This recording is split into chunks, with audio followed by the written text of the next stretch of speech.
سورة الملك مكية. بسم الله الرحمن الرحيم. تبارك الذي بيده الملك وهو على كل شيء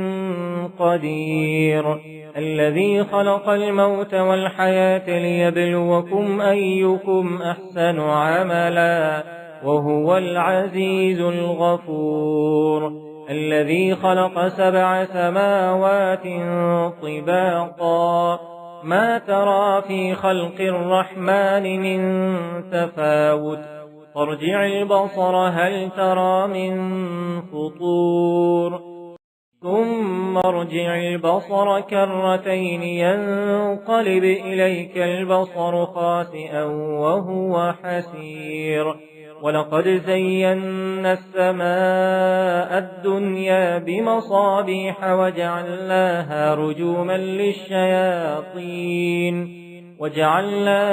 رجوما للشياطين وأعتدنا لهم عذاب السعير،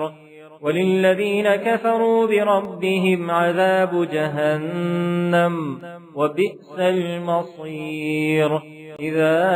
ألقوا فيها سمعوا لها شهيقا وهي تفور تكاد تميز من الغيظ، كلما ألقي فيها فوج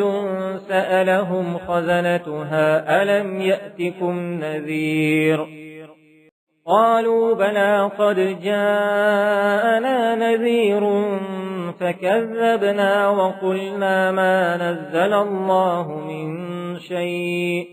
إن أنتم إلا في ضلال كبير، وقالوا لو كنا نسمع أو نعقل ما كنا في أصحاب السعير، فاعترفوا بذنبهم فسحقا لأصحاب السعير، إن الذين يخشون ربهم بالغيب لهم مغفرة وأجر كبير، وأسروا قولكم أو اجهروا به إنه عليم بذات الصدور، ألا يعلم من خلق